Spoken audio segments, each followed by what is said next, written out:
Hi everyone, my name is Ray, or some of you might know me as Tiki with Ray, and today I got my good buddy Travis here, and we're going to do an episode in the making.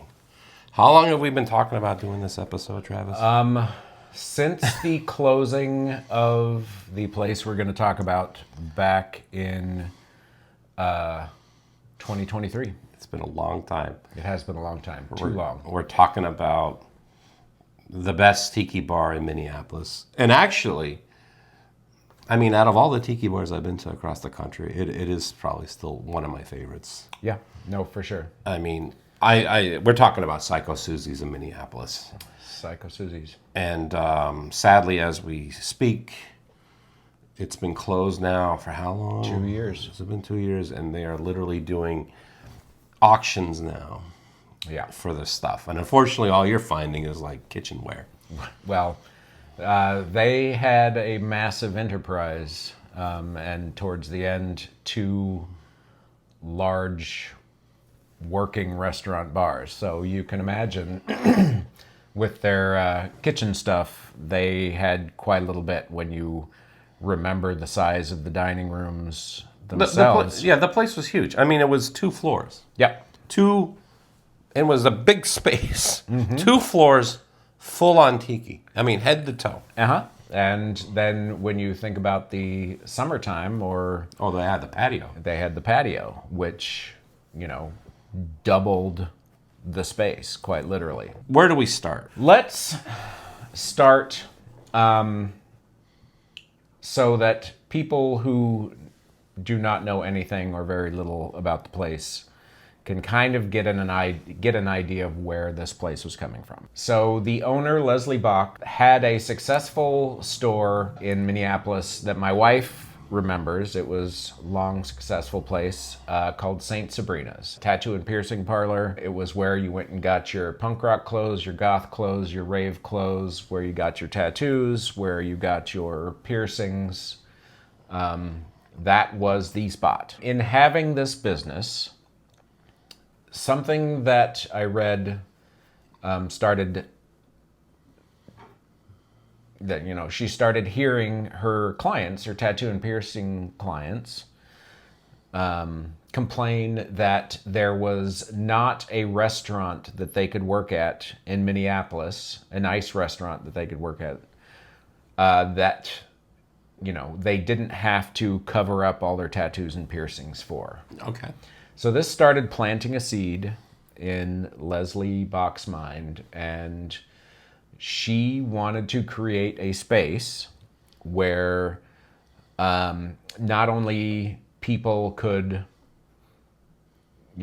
show off their tattoos and their piercings and whatever, but that would also be sort of a mid to upscale place where all those people were also, trained professionals in the service industry. And so and I could not find an exact date on this, but in the fall of 2003, she opened in what used to be an old A&W in Northeast Minneapolis, Psycho Suzi's. The original Psycho Suzi's. The original Psycho Suzi's. First time I went, about the time I was starting to get into this, had to have been 2008, 2009. Went there once on its own, and then my middle child requested her birthday be there. How would you describe the original Psycho Suzi's? Because I've never been to that one. It was intimate. What was the decor like? I remember mug shelves along the wall. There was some thatch. There was some bamboo. Yeah. It definitely feeding into kind of the lowbrow art scene, kind of punk rockabilly lowbrow art scene of that time period. Yeah, that would make sense, yeah. And something that may help give you an idea about the place was a quote on one of the t-shirts that basically said, may your petty concerns about authenticity What was it? Okay, where your petty concerns about inauthenticity are irrelevant. I love that. So, that's kind of where it was coming from. Yeah. And then in 2010, a club up the street that was originally built as a church, very mid-century modern. It was a church. It was originally built as a church. I can see that. I can completely see that. Yep. And at the time, Totally. it was coming up, the Northeast area of Minneapolis was coming up. It was a dance club called Gabby's. And they had this cartoonish picture of Gabby Hayes from the old Roy Rogers show on the big sign that became the Psycho Suzi sign. And it was the type of place where once a month, once every couple of months, somebody would get shot. Oh. And they'd have to close down for a while. And I think finally the owner was like, I'm fed up. I'm done with this. All right. So Leslie Bach bought the old Gabby's place and turned it into the best final iteration of Psycho Suzi's there was. And as it gained popularity, she had Donnie Dirk's Zombie Den for a little while, which was a cool place in a old dive bar called Stand Up Frank's, where they had no stools. You had to, if you couldn't stand in that place, you had to leave. So all the tables were high tops. The bar had no stools. That's funny. And I went to Stand Up Frank's once, but it was a short-lived, Donnie Dirk Zombie Den was a short-lived zombie-themed cocktail bar. Yeah. And it had a hotline phone, kind of like Batman, in the corner with the Psycho Suzi's menu, and you could call over to Psycho Suzi's and order food, and they would bop it across the river to you.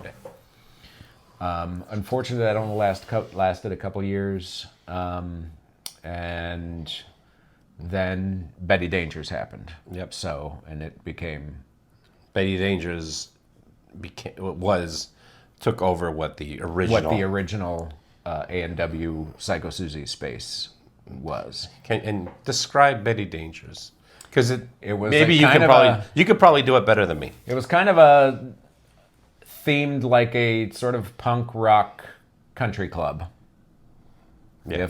In lack of Yeah. more eloquent terms, that's kind of what it was. So it had this kind of country club vibe, but there was a miniature golf course that went all the way through the bar. Yes, there was a miniature golf course. There was a Ferris wheel Ferris outside. wheel, and I think they had a thing where like you can sit on, like that'd be your table.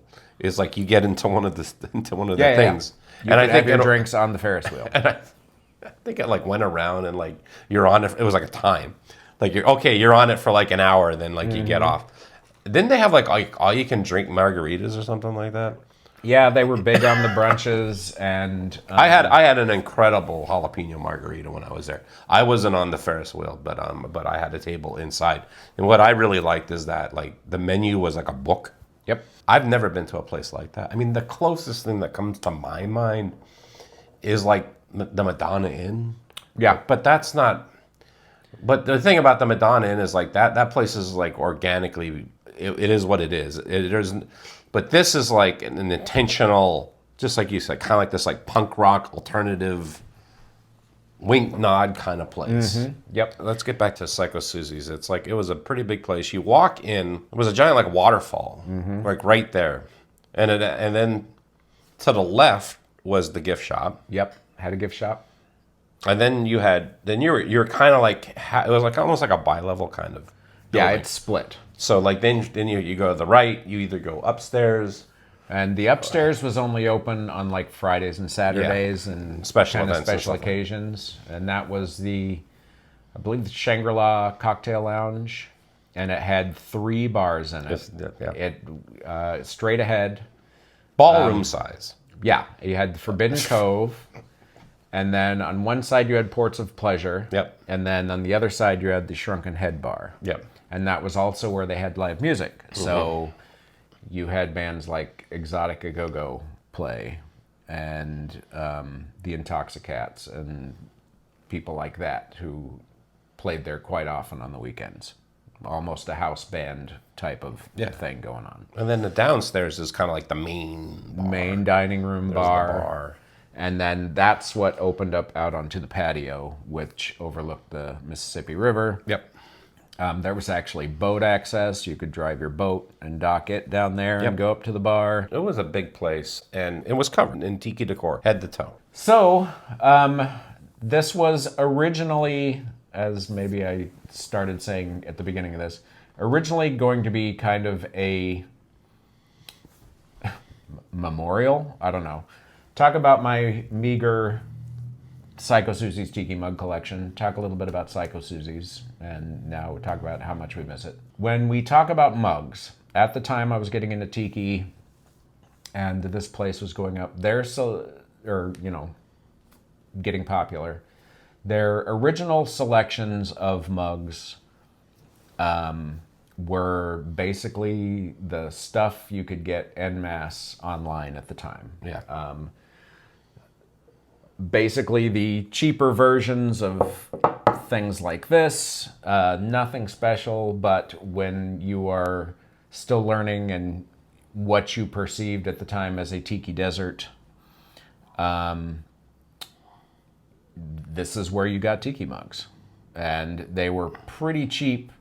You know, you bought the drink, and for $4 more or something like that, you got to take the mug home. I mean, there's no markings on it or anything like that. Yeah. But you know what? I mean, like, when I lived in Pittsburgh, and this is like 2008, 2009, there was a place called the Tiki Lounge. And it's kind of like the similar situation. Like, for a couple extra bucks, you get to eat the mug. And all the mugs were like accoutrements, you know. Yep. I mean, nothing, I guess, yeah, generic, you know. But the thing is, the cool thing is like, oh, you're getting a mug. You gotta understand, like, going back, like, the whole tiki mug obsession thing that we got going on now wasn't as big as it was. Oh, no. It was... I mean, you're like, cool, a tiki mug. All right, awesome. But it wasn't Yeah. like, is that a bamboo band? Is that a tiki farm? You know, like, how many of them are made, you know? And, you know, Tiki Farm and maybe Monk Tiki at some point were almost the only games in town. Kind of. I mean, Bosco was making mugs. But Right, yeah. you have this mug here, which is, I mean, this design is pretty... Yeah, that's the pretty standard design. I have like, I think 3 different mugs that are like this. But what makes this special is it's a Kahiki mug. That's a Kahiki mug, but it was the same mold, essentially, as that, and it didn't have anything on the bottom, just... And I'm assuming that, like that's kind of how it was back then. It was sort of like, you say you had a tiki bar, there was probably some catalog that you'd be like, all right, yeah, we want to get these mugs, print our name at the bottom. I mean, I have like a moai where like there's a stamp kind of area that it's kind of flat, and where like probably like that's where the bar would get their name stamped on it. Right. You go. Yeah. You know, Trader Dick's has a lot of them like that. Yeah, for sure. So yeah, and I'll tell you what, a friend of mine gave me one of these in Indianapolis, and it was like, I was like, oh, cool, a Kahiki mug, because I always wanted to get one. Even though, again, there's nothing special about them, but I love that mug. I love what it stands for. Psycho Suzi's being my first tiki bar, and you know, you never forget your first. They were, even these cheap mugs were special. So one of the first ones I ran and got, probably 2012, maybe. 2012. On my way home from work, I saw that this had dropped, and this is the Martiki. What the hell? And it had a martini, well, it had a tiki cocktail in it that was fairly forgettable. But, you know, a little martini glass, tiki martini glass. But that is a Tiki Tony. Yes, it is Tiki Tony. And produced by Tiki Farm for Psycho Suzi's.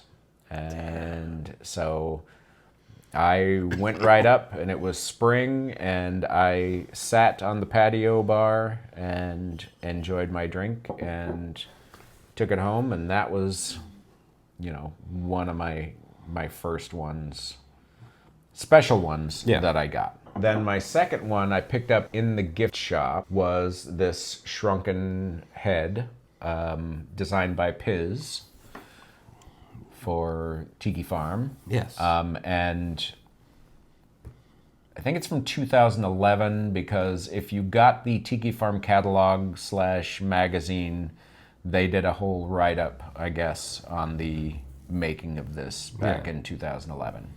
But it's actually one of my favorite Shrunken Head mugs from the Shrunken Head bar, which was upstairs. Next one I picked up just after we moved here, because they were selling online at the time. Mm-hmm. And it is one of my favorite mugs of all time. Okay. Which is the Ports of Pleasure mug. Oh, wow. That... Ports of Pleasure.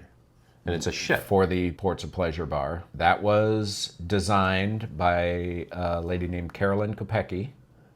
Okay. Who is, or was, I tried to find more about her.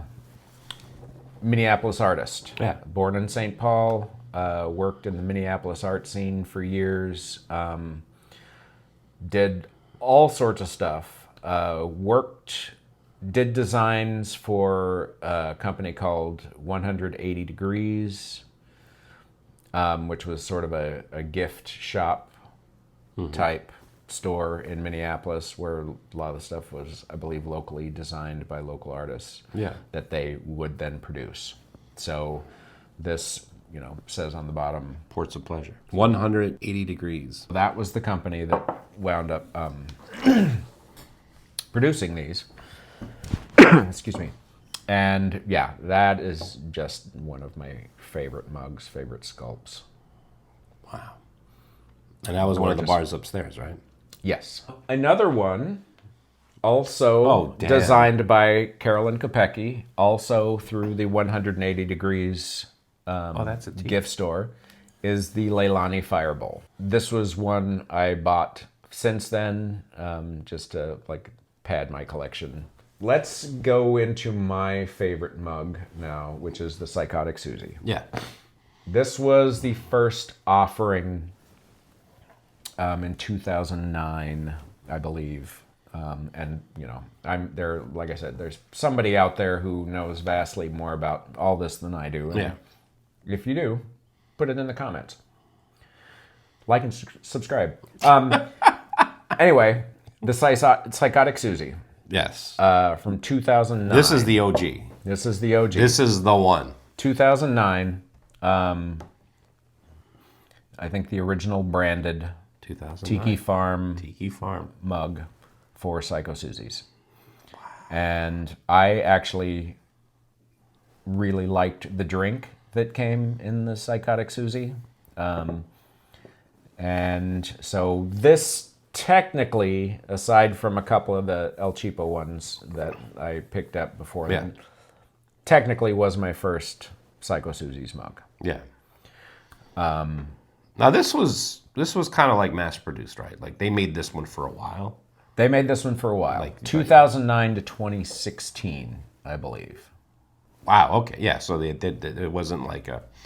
So because this was the mug. This was the Psycho Suzi's. You mug. can come in. This is the mug that you're gonna buy. Right. Gotcha. And it's based off of, I believe, so the original Psycho Suzi's had a large tree that had grown up on the property that was kind of by the back patio area as you walked in.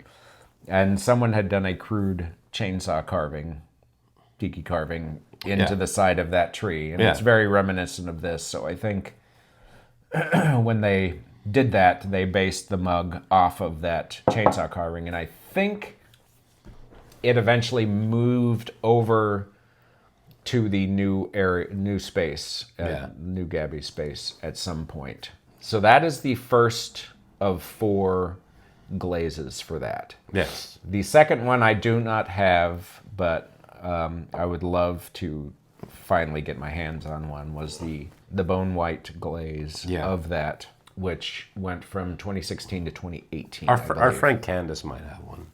She used to live in Minneapolis. She lives here now. Well, here's a frustrating thing. So I remember seeing one of those at the thrift store.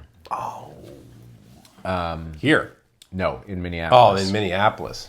So this would have been in that time frame, and man. I can't remember if I bought it, and if I might have, and it's in storage, or I, decided not to at the time. I can't. You don't I can't remember if you have it? I don't remember if I have it. I do have the 3rd edition glaze. Oh, wow. Look at that. That glaze was 2018 to 2019. So I 1 believe. year. Wow. That's cool. And yeah, that's super cool. So then came the last glaze option, was the black with the gold eyes. Oh, man. Look at that. That was 2019 to the end that they had that mug. Wow. That's so cool. Yeah. I'll bring them all out. Look at that. What a collection. So there's only 4 different ones. there's only 4. Yeah. And the white one is the one that I don't have. Or maybe you do have and you just don't know. Right. Something that was also painfully brief was they came out in 2019 also with Oh, look at glassware. They had the chimney glass and they had this little rocks glass. And we took the train out and flew back for my sister-in-law's wedding out in Wisconsin. Stopped at Psycho Suzi's, and I picked up a couple of these and a couple of these. Should be. Unfortunately, in the travel home, No. my versions of the rocks glass shattered. Oh, Travis. Oh. Wait, it gets worse. It gets worse? So, I thought, no problem. My daughter's still going to college out there. I'll be able to head back. I got to do stuff to our house in Columbia Heights. So I get to go back in 2020, 2021. Mm-hmm. And of course, we go right to Psycho Suzi's. And I ask about the glassware. And my server told me that they discontinued the glassware because the printing on the side could not stand up to the industrial dishwasher. So they stopped doing that, and I couldn't get any more. Bummer. So these are, turned out to be even more special than the original. Because, once I found that out, I'm like, these are some of the gold in my collection, are these very brief versions of the glassware. Well, I would say that's the theme of this episode, and probably like just when it comes to tiki bars, it's kind of like the old saying, you don't know what you got till it's gone. Right. And I mean, the reality is any tiki bar, big or small, there's probably going to be an expiration date sometime, hopefully later than sooner. And you got to remember that, bringing this home. Like when it comes to... we're not ready to go home Oh, yet, we're not ready so to go home yet. Oh, where are we going now? Well, not only did I have these mugs, but I also realized I had other ephemera as well. Oh, well, what do you got? So, trying to figure out how I was going to do this, I thought long and hard. Yeah. And I thought nothing would quite exemplify backing Whoa. this Whoa. except on black velvet. So then I had to learn how to paint on black velvet in order to do the heading on this. No, you made this? Yeah, no, I absolutely. Holy shit, Travis. So this Mender of Broken Dreams is a Don the Beachcomber quote about the zombie. Yeah. But in the original A&W location, and then it moved over to the Gabby's location. Yeah. They have a neon sign above the bar. Yeah. That is that Mender of Broken Dreams. I found what swizzle sticks I could, and these postcards I remember being like by the door. You could just walk out and grab them as my you God. left the place. So I wound up buying some extra. I made 3 of these actually. And then so the little cool, Travis. the little brass plaque where your finger is has got says "Poor Man's Paradise," which is pretty much the idea of the place. I had that one's mine. Wow. But, with you in mind, What? and I know how much you liked Betty Dangers. You mean- have that one if No you way. want it. If I want it? Seriously? So, yeah. And then the third one is going back to Germany with our friends. Oh Iris my and God. Matthias. Thank you very much, Travis. And if I remember right, you said you also didn't get to get a mug. I never did. When you were there. What? So that What? as also a souvenir to take home. Oh, Your very oh my own God! Psycho Yeah, I Suzi's don't mug. have one of these, and I wanted one. And like I've been there, I've been to Psycho Suzi's a couple different times, but like the mugs that they had for sale were just kind of like this. Mm-hmm. Yep. Not this, but like mugs that weren't tied to the bar. You Right. know? So I wanted one. Thank you very much, Travis. Oh my God, this is killer. So now you can got a little memorial plaque with the. And I love Betty Dangers. I thought the place was cool. Thank you very much. You're very welcome. Yeah. So I guess this is going on. This is like I guess our love letter Yeah. to a truly incredible tiki bar that I miss, and I know a lot of my friends in Minneapolis miss it. I mean, I don't know if there's really too much going on in the Minneapolis area. There's some tiki bars, but nothing will replace No. Psycho Suzi's.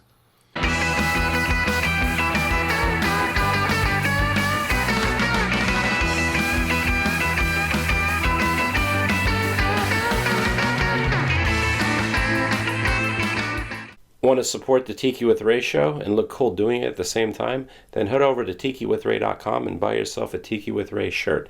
They're only $20. Tony Canapa did the design and they're screen printed in America.